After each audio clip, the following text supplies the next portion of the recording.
Welcome to South Olympic Branch Update number 17. I'm continuing to use my angle plates to keep things together while the glue on the floor beams dries. It's looking good. One thing I wanted to mention that I didn't really find to be very clear from the instructions was that you want the notches in the cross beams to be up. I had to sort of figure that out by looking at everything, and actually started to glue this piece in place before I figured that out. And then as soon as I glued it, I went, wait a minute, is this supposed to be up or down? And then I looked at the beams that go in between, and you can tell there's this little angle right down here, a little gusset, and that was facing up on the drawing. So I figured the angles, or the notches, the rest of the notches needed to be up as well. And I finished installing the stringers. Now I can set the basic bridge in place. I'll of course have to cut out that plywood. And okay, a lot more little parts added to the structure here. We have the bottom laterals, which are X shapes on the bottom there, and then beyond that the stringer laterals are the small ones going between the stringers, and then the top laterals, these pieces here, and then we've got some struts that I'm working on putting in there right now, and those are actually more challenging because there's not a lot of glue surface that you can work with. So those are kind of driving me bananas at the moment. So I'm gonna take a break right there, I think, and call it a night. Getting close on the assembly here. I put the end posts on here and the cover plates. And over here, if you look closely, you can see there's a little gap there. I got to see what I can do to fill that in. But I was going to have a gap somewhere because of the way that the top plates come down. There was either going to be a gap up there or there was going to be a gap below, and I decided on the gap below, at least until I can figure out something to kind of fill that in, maybe some styrene or maybe something else. And then it's likely this bridge will get at least 2 coats of paint and some weathering. I'm going to scoot back a little bit. Okay, so now you got a wider shot, and what I'm thinking is something like a girder, a plate grit bridge. Yeah, can't talk. Bridge will be in between the end of this one and where the river ends. And my friend Chip is working on printing a bridge pier that would go right there. And then that'll look pretty cool, I think. So, and then I gotta find some abutments for here and there. And I'll cut the plywood, and then I can, once I fill in the rest, I can start actually doing some scenery over here. It's one of my favorite parts of the hobby. It looks like these plate girder bridges will actually fit between there and there, so maybe I'll add this to it.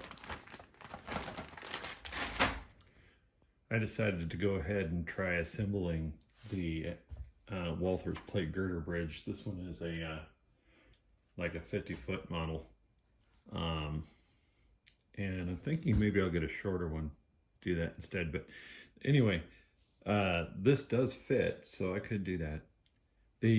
I put together one of them. This is what, parts 12, which is the main piece there, and then the trim around the outside is those pieces there. So it's and that's, you know, that's 13, 14, 15 is what that is. And I don't know how I missed it the first time around, but there's this little angle on the bottom of piece number 15. And I discovered just now that it is supposed to go on the bottom of the end piece, the number 12, so that it faces down, it looks like, because there's the end of the groove that the piece kind of slides into. I wish they'd said that in the instructions.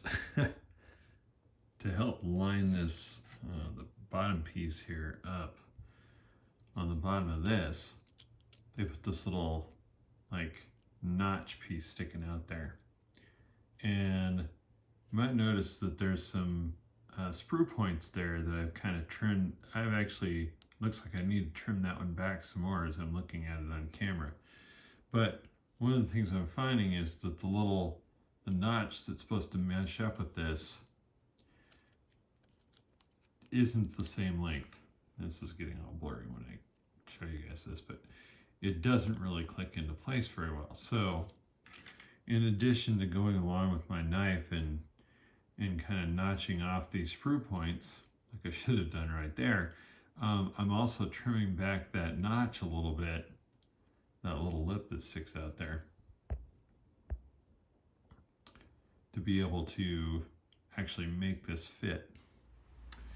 The instructions say to glue the cross bracing to the horizontal beam right here. Doesn't really say which side, but there are some notches in the bottom of the horizontal beam, so those two can go together just like this is. So that worked out well. If you're putting one of these together, it's not super easy to tell which side is the inside and which side is the outside, but if you look closely at the rivet head detail, you'll notice that it's pretty consistent on this side. And if you flip that over, you'll see there's a couple areas. There's areas like there and there and there where it seems to be a little absent. And that's where they want you to put it together on the inside. So now I think you can see and get a much better idea of what I'm going for. Where you have this one long span of bridge, and then it's extended a little bit with just some plate girder bridges. Being a guy who loves to experiment with 3D printing, my friend Chip offered to create this bridge pier and the abutment over here for this bridge. And after I cut out the plywood and attached the some bridge shoes, we'll see how that works out. This morning I have cut the plywood and put some shoes on the bridge, the longer one anyway. I'm gonna have to figure out some shoes for this one as well. I have some extras in the kit, but I don't really think they'll fit this very well. I had a late shift at work today, so before I headed out, I took some paint and airbrushed these bridge ties. I think that looks a lot better than the original color that they come in, which is that gray that the rest of the bridge comes in. This color. And then since I was experimenting with that, and you really can't tell, but there's some brown in this black, I used the combination of Mission Models black primer and their earth red brown, and I need to use more brown in there, but I didn't think it turned out too bad. It's hard to tell on the camera, but I think it could have been a little bit lighter. Anyway, and then while I was experimenting with that, I decided to try painting the bridge as well to see how that turned out. Again, it needs to be more brown, but and again, it's hard to tell in this light. I think one of the things I've discovered I want to do is bring some of my lighting back towards me here, where I'm standing behind the camera. But anyway, you can kind of see a little bit of the brown tint to it, but the look I'm looking for is a lot more rusty brown. So I'll probably do some thinner in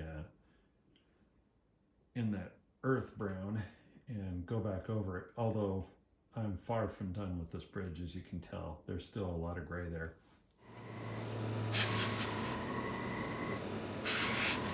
Here's some of the airbrushing of the plate girder bridge. The arched Pratt bridge is too big to fit in my paint booth, so I had to do it outside of that.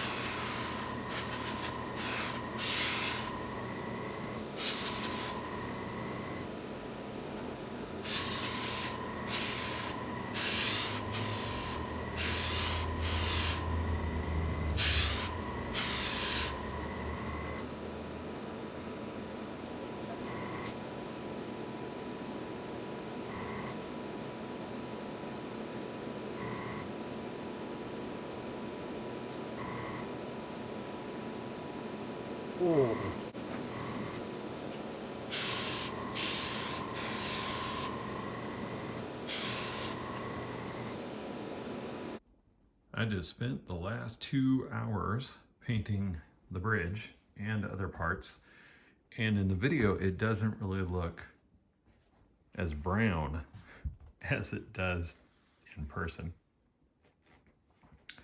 But I also painted the bridge ties here again because they were just black and I wanted them to be brown. I also did paint this plate girder bridge, again giving it a nice kind of light brown rusty looking coat. I'm sure I missed a spot. Right now I don't see it, but pretty soon I got to get ready for work. So there you have it. Got quite a ways to go before I get to see trains running across this bridge, but I sure am looking forward to it, and I hope you guys have enjoyed watching the bridge come together. Until next time, happy trails.